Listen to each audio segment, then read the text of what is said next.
That day was my brother's wedding. I hadn't planned to go. But my mother called and said, "Just show up for a bit so the relatives see you. Don't give them a reason to say our family's divided." I nodded, even though I knew full well that whether I showed up or not, no one truly cared. I stood alone in a corner of the banquet hall, wearing an old suit I'd had tailored years ago, holding a glass of water, watching bright smiles that didn't belong to me. That's when my father walked over with a few of his colleagues. And right in front of them, he called me just a lowly grunt. Just a few short words. But the blood in my veins felt like it froze solid. I didn't have time to react before his boss walked in. "My name is Lucas Walker, 27 years old. I served in the United States Marine Corps for 8 years, mostly in the Middle East. After getting out, I returned to Virginia, renting a small apartment and working a temp job at an auto repair shop. No one in my family really cared about that. And I didn't bother explaining. My family, especially my father, always idolized the image of a successful man as someone who worked in an office, wore a tie every morning, and spoke an educated vocabulary. His name is Raymond Walker, 58 years old, currently a mid-level manager at Meritcorp, a chemical corporation, a job he constantly bragged about at family gatherings. My brother, Nathan, is his pride. Nathan works in the finance department of a bank in Washington, D.C., and his bride, Lauren, is the daughter of one of my dad's major business partners. The wedding was held at a 5-star hotel near downtown, where each banquet table cost no less than $300. I arrived a bit later than the time on the invitation. When I entered the hall, the first look my father gave me wasn't joy, but inspection. Was my shirt pressed? Was my hair neat? Did I walk properly? I was used to it. I just smirked and made my way to the back of the hall, where some distant relatives were eating pastries. Some people asked what I was doing now. I simply replied, "Just got out of the military. Working at a repair shop for now." They nodded. A few even said, "Yeah, military folks usually have good technical skills." I didn't get to say anything more before my father appeared behind me, holding a glass of wine, walking with 2 well-dressed men. One was Uncle Don, a long-time colleague. The other man I'd never seen before. Dad laughed loudly, then threw an arm around my shoulder and said jokingly, "This is my youngest son, Lucas. Used to be in the military, now works at a repair shop in town. Just a lowly grunt, but at least he's making his own way." I was speechless. A lowly grunt. I'd survived 2 ambushes in Kandahar, bandaged up buddies with mortars landing just meters away. But to the people he wanted to impress, I was nothing more than a shadow for him to joke about. Uncle Don chuckled awkwardly and nodded. But the other man, probably close to 60, silver-haired, sharp-eyed, didn't laugh. He looked at me more closely and asked, "You said your name is Lucas Walker? Sergeant Lucas Walker?" I nodded, surprised. Then his voice low and firm. "I remember you now. My nephew served in the same unit. You were the one who pulled him out of that burning Humvee in Helmand back in 2021, weren't you?" The whole table fell silent. My father froze. Before I could speak, he continued, "You're a hero to my family. I owe you for saving my nephew's life. And I don't think grunt is the word that properly describes you." That sentence, it was like the entire wedding hall paused. Even the clink of cutlery stopped. I stood there, feeling dozens of eyes on me, not with pity or indifference like usual, but with stunned realization. My father still hadn't reacted. He held his wine glass, but his shoulders seemed to sink slightly, as if someone had nudged him from behind. The silver-haired man stepped forward and extended his hand. "I'm Harold Grant, CEO of Meritcorp. My grandson is Sergeant Caleb Moffat. He's talked a lot about you, Lucas. You risked your life to pull him from that vehicle when it exploded. If not for you, my family would have lost him." I froze. I remembered Caleb, that young recruit who'd been badly injured during a patrol. I dragged him out while bullets zipped past. I hadn't thought much about it at the time. But now, Hearing his grandfather mention it in such a strange setting, I didn't know how to react. I shook Mr. Grant's hand. I just did what needed to be done, sir. He smiled slightly, but his sharp gaze turned to my father, who still hadn't said a word. Raymond, I'm honestly disappointed to hear you call your own son a grunt. My father gave a strained chuckle. Oh no, Harold. I was just joking. What I meant was, the boy's tough, just that. Just what? Mr. Grant's tone turned cold. That he's not like you? Doesn't work in an office? Doesn't sit in meetings with coffee every morning? No one said a word. Even the colleagues who had laughed earlier were now staring down at their plates. My mother, from across the room, had started making her way toward us, looking worried. I didn't say anything. I didn't need to. My silence at that moment turned out to be more powerful than any comeback. Mr. Grant turned to me again. You turned down a medal, didn't you? Caleb told me. You didn't want recognition, just wanted to come home in peace. I nodded slightly. I understand. But let me say this clearly. Men like you are the real backbone of this country. Not the guys sitting in offices thinking they're gods. And Raymond, if you have any self-respect, you should start learning how to respect others, especially your own son. My mom arrived just in time to hear that last part. She gently held my hand as if trying to ease the tension, but didn't dare interrupt Mr. Grant. The air felt suffocating, like the room was running out of oxygen. I heard whispers behind me, guests murmuring to each other, now looking at my father with a completely different gaze. Mr. Grant gave my shoulder a light squeeze and said, I'll have someone send you an invitation. Merit Corp always needs people like you, not to be soldiers, but to lead.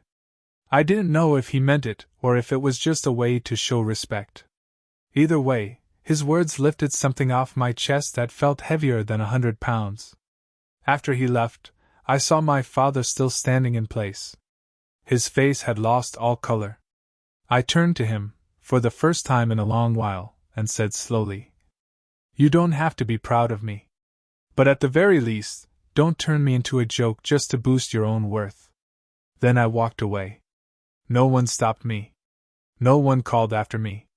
Only my mother, still holding my hand gently like when I was a kid, softly said, Son, I'm sorry. I didn't reply. But for the first time, I felt like that apology was sincere. I walked out of the banquet hall with a heavy heart. The late afternoon sun was fading over the parking lot, casting golden light over the gray concrete like old memories suddenly flooding back. I'm not the type to seek the spotlight. After 8 years in the military, I learned to stay quiet, work hard, and not wait for recognition. But today, everything erupted in a way I never expected. I didn't speak up when I was called a lowly grunt, not because I was weak, but because I was too used to it. My father had called me that for years. He never valued the path I chose.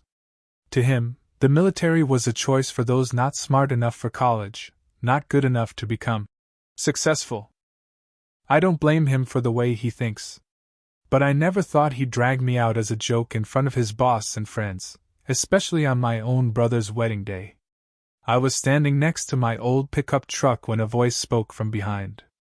You always slip away quietly like this. I turned around. It was Mr. Grant. Gone was the stern look from earlier. He was now just a man leaving a wedding, coat draped over his arm. I didn't want to disrupt the party, I said. You didn't disrupt anything, he smiled. You just made a few people rethink how they treat their own family. I nodded slightly, unsure of what to say.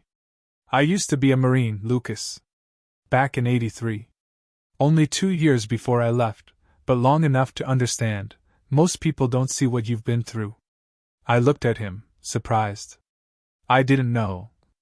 Because I never told anyone. Not because I'm ashamed, but because I knew most wouldn't understand.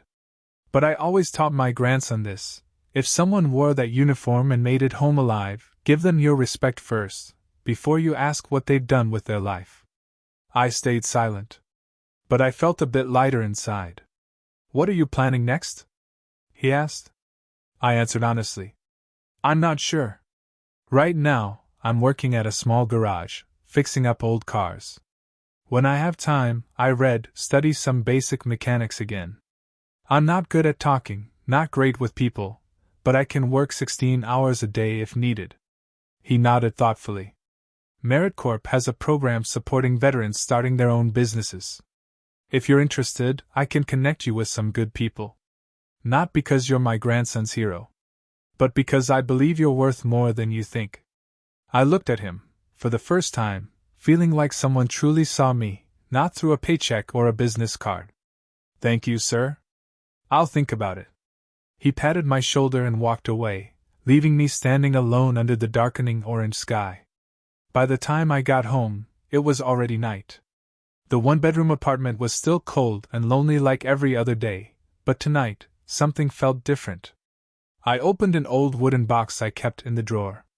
Inside were mementos I had never shown anyone, medals, commendation letters, a photo of the team during our last mission in Helmand. I looked at the photo, me standing in the middle, arm around Caleb, both of us smiling brightly after a life-and-death battle. I used to think I didn't have anything worth sharing. But maybe, it's time to hold my head a little higher. I took out my phone and opened a new message. My fingers typed a few words, then erased them. Finally, I wrote, "Hi, Mr. Grant. I've thought about your offer. I'm ready to start from scratch. If the opportunity is still there, I'd like to give it a try." Send. Not long after, my phone buzzed. A reply from Mr. Grant. "Good, Lucas. See you on Tuesday.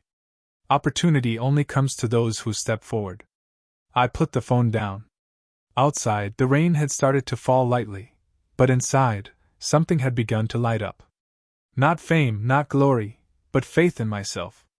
3 days later, I stood in front of AmeriCorps' office building, the place where my father had worked for nearly 20 years.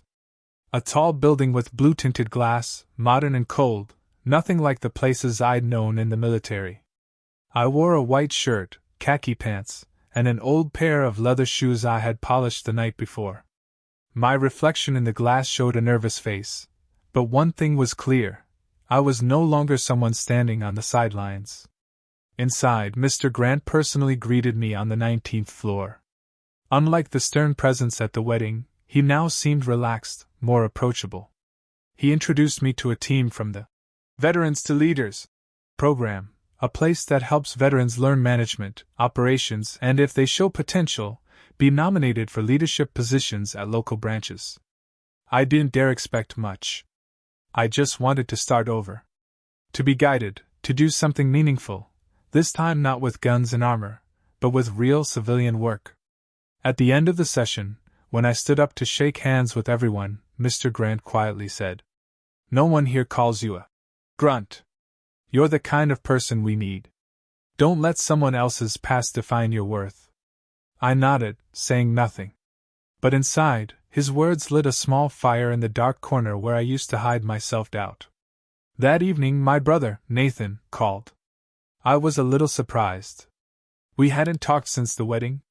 "Lucas," he began after a few seconds of silence, "about what happened at the wedding. I know Dad went too far. I should have stopped him." I replied simply, "You don't need to apologize for him. That's in the past." He hesitated. "You know, that day, when Dad's boss stood up for you, Lauren's whole family started talking. They said if Mr. Grant respected you that much, maybe our family should rethink how we've treated you." I smiled faintly. Suddenly, I felt a bit of sympathy for him, the one who had always been placed on a pedestal, forced to live up to standards our father had set. "I'm not mad at you, Nate. I'm just tired of being seen as the one who made the wrong choice. I never asked for recognition. I just wanted respect." On the other end of the line, I heard him sigh. "I know. I'm not good at showing it, but I'm proud of you. Really." For the first time in years, I believed those words. 2 weeks later, I officially started AmeriCorps' training program. Every day, I learned about communication, presentations, data processing, operations, all things I'd never touched before. But I enjoyed it. I studied harder than I ever had in school. On the final Friday afternoon of the training, There was a group presentation. Each person had to present a plan to improve one of the company's processes. I stood in front of a room with about 15 people, including several senior executives, and among them, I saw my father. He was seated in the back row, his face stern, but his eyes softened slightly when they met mine. I took a deep breath. And then I began to present, clear, coherent, and confident. No one was there to prompt me, no teammates to cover my back. Just me, my voice, and the content I had written over 3 sleepless nights. When I finished, the room applauded. One of the panelists said, "You have leadership potential. The way you analyzed the problem and proposed solutions was very convincing." I smiled and gave a small nod of thanks. As everyone left, my father was still sitting there. I walked over and stood in front of him. "Hi, Dad." "Yeah." He nodded, without looking at me. A few seconds of silence. Then he said, "That day, at the wedding, I was wrong. I didn't say anything. I thought, you were wasting your future. But maybe I was the one who couldn't see what your future actually looked like." I looked at him, not angry anymore, not cold either. Just seeing a man, the same man I once looked up to as a child, now trying to peel away his prideful mask. "I don't need you to be proud of me. But if you really want to understand me, then this is the time to start." He nodded. "Then, give me a chance." I didn't respond right away. But for the first time, I saw his eyes soften, no longer full of judgment, just acknowledgement. I knew that was enough for today. After the presentation, I didn't go straight home. I drove out to the beach about an hour from the city. It wasn't anything special, just a quiet stretch of sand, cold wind, and crashing waves. But to me, it was the only place I could breathe deeply and think clearly. I sat on the tailgate of my pickup, staring at the horizon. Back in the military, during rare breaks, I used to sit like that at the edge of camp, no talking, no joking, just quietly watching the sky. Maybe I'd gotten used to those silences. And now, as life started shifting, I felt a bit unfamiliar with it all. I used to think someone like me, reserved, not good with words, never successful in the civilian world, would always just be a shadow behind those with real careers. But it turns out, if just one person sees you the right way, you can start seeing yourself differently too. That night, I got a message from Mom. "Your dad's been really quiet these days. He doesn't talk much. Doesn't brag like before. I don't know what happened between you two, but I think, maybe he's really feeling regret." I sat in silence for a moment, then replied, "I'm not mad at him. I just didn't want to be the dim mirror he used to compare with others. I'm trying to live better. If he sees that now, then good." Mom just sent back a heart emoji. I knew she understood. She had always been the gentlest one in the family, sadly stuck for too many years between Dad's pride and my silence. A week later, I received an email from AmeriCorp's HR department. They offered me a position as a coordination assistant at a satellite branch in Richmond, along with a proposal for intensive training that could promote me to supervisor within 6 months if I did well. I stared at those words for a long time. I used to think my life would revolve around repair shops or night security jobs. But now, I had a real opportunity, not out of pity, but because of the competence I had shown. I texted Mr. Grant to thank him. He simply replied, "I just opened the door. Walking through it was your choice. And you walked in on your own 2 feet." I moved to Richmond at the beginning of the next month. The apartment I rented was small, but clean and bright. The job was intense at first. I had to get used to internal systems, operational procedures, and how to interact with different departments. Every evening, I spent 2 more hours reading documents, taking notes on things I didn't understand yet. One late afternoon, I was in my office when I heard a knock at the door. It was Nathan. "You moved back here without telling me?" he asked, holding a steaming box of pizza. "I was planning to let you know once I got settled." "How did you find out?" He laughed and held up his phone. "Mom told me. She's always checking my Facebook to see if you've messaged me." We sat and ate in silence for a while. Not an awkward silence, but the kind between two men slowly learning how to reconnect a family bond that had long been broken. He looked at me and said slowly, "You know, growing up, I always had to try to be perfect. Dad put pressure on me because he wanted at least one of us to make him proud. I thought I was doing the right thing. But it turns out, you're the one who's been true to yourself." I didn't answer right away. I just nodded quietly. "I still remember the day you enlisted. Dad said, 'He'll come back with nothing.' And Mom cried all night. But when you stood there in uniform, back straight, eyes forward, I knew right then, you didn't have to be anyone else to earn respect. You just had to be yourself." I gently clenched my hand on my thigh. Sometimes, recognition comes late, but it still arrives in time. "Thanks, man," I said. A few months later, my father came down to Richmond for the Veteran Resilience Award ceremony where I'd been nominated. He sat in the third row, dressed in a black suit, his face as stern as always, but this time, his eyes weren't filled with pride. When I stepped up to the podium, I spoke briefly. "I used to think the things I did were invisible. But I was wrong.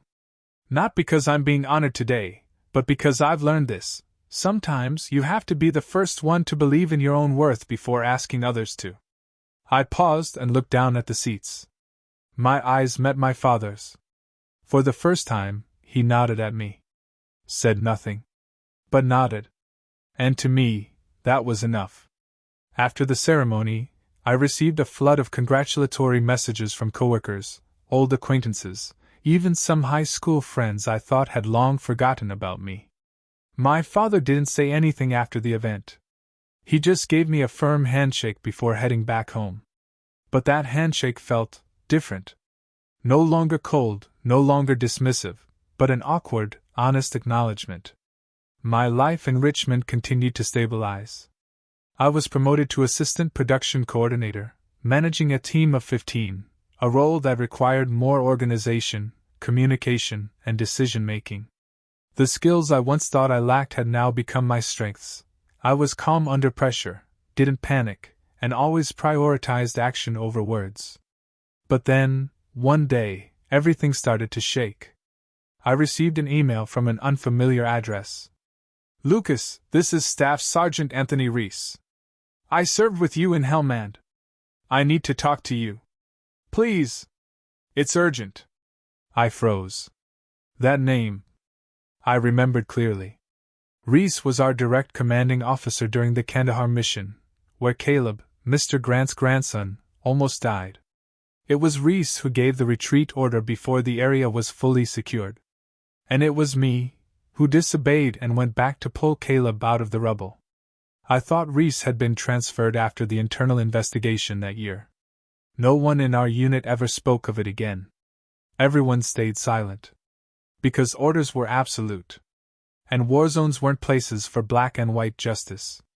I took a deep breath and replied, "I'm in Richmond. Where do you want to meet?" We met at a quiet coffee shop on a Saturday afternoon. Reese looked much older than the last time I saw him, graying hair, tired eyes. But when he saw me, he stood up and shook my hand like he was reuniting with a long-lost brother. "You doing all right?" he asked. "Surviving," I replied. "You?" He gave a strained smile. "Left the military last year. Got divorced. Lost custody of my kid. And still can't sleep at night." I gave a small nod. I understood. Some nightmares don't need ghosts, just memories. "Why did you reach out to me?" Reese glanced around, then leaned in. "About Kandahar. Do you remember the name of the lieutenant who signed the final report?"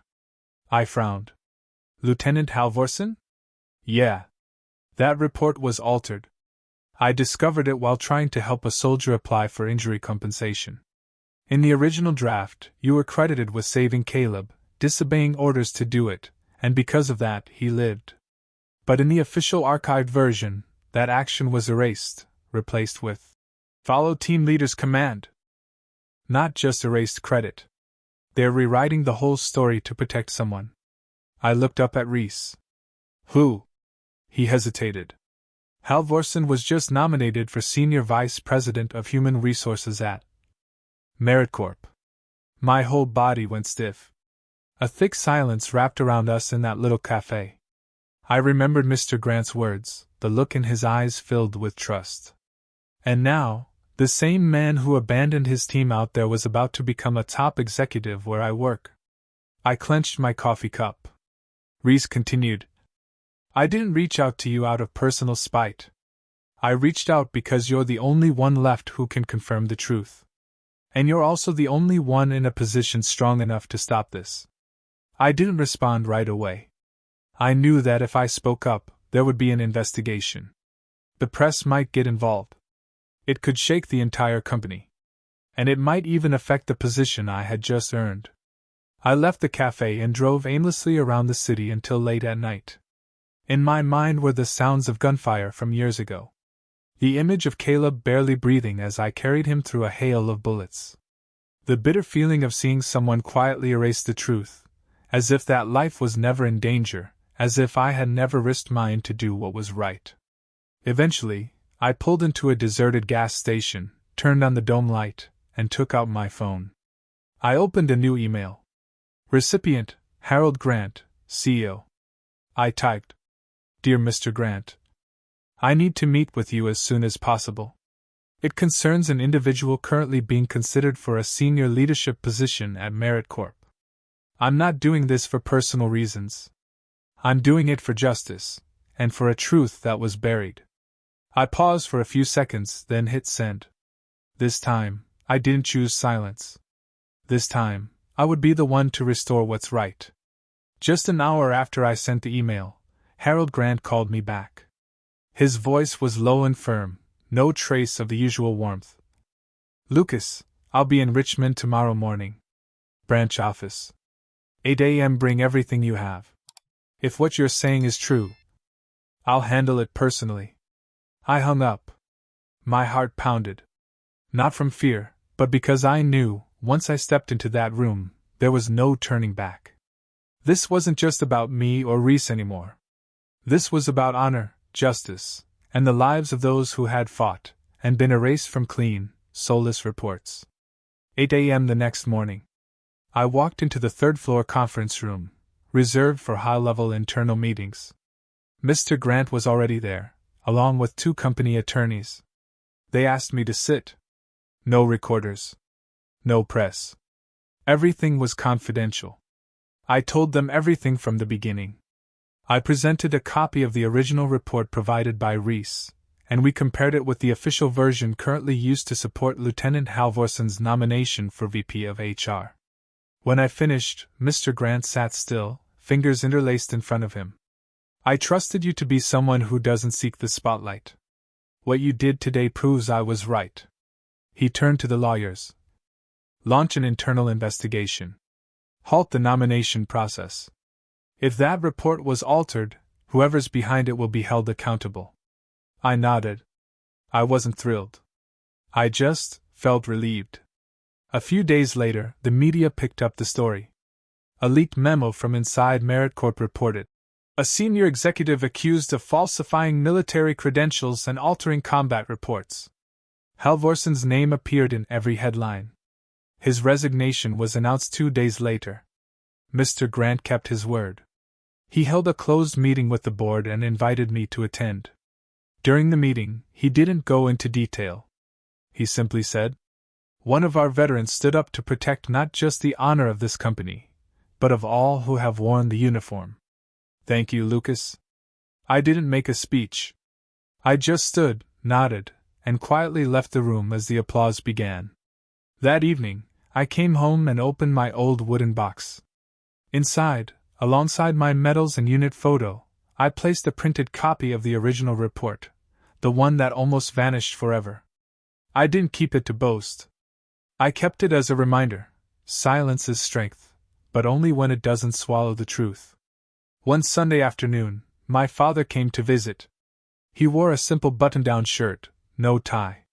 In his hand was a food container Mom had packed. We sat on my apartment balcony, looking down at the quiet street below. He looked at me for a long time, then said slowly, I saw the news. And I know nothing I say now can undo the years I hurt you. I didn't respond. He continued, I used to think reputation, status, accomplishments, that's what defines a man. But now I see, my son has become the kind of man I never had the courage to be. I turned to him. In his eyes, something shimmered. I'm sorry, Lucas. I exhaled. Lightly. No more anger. No more blame. I don't need you to apologize anymore. Just, don't ever call me a lowly grunt, again. He chuckled. For the first time in years, it was real laughter, not forced. No way. To me now, you're the soldier this whole family can be proud of. I'm no hero. I don't want to be a symbol. I'm just a man who was once underestimated, who once chose silence, and who, in the end, chose the right moment to speak up. Some wounds don't need to be healed, just acknowledged. Some values don't need to be displayed, just not denied. And some people spend their whole lives just wanting to be called by the right name, nothing more, nothing less. My name is Lucas Walker. And I'm no longer anybody's shadow. What do you think of Lucas's story? Have you ever known a father like Mr. Raymond, or been a son like Lucas? Leave your thoughts below, and don't forget to follow the channel for more emotional stories about family, honor, and growth. See you in the next story.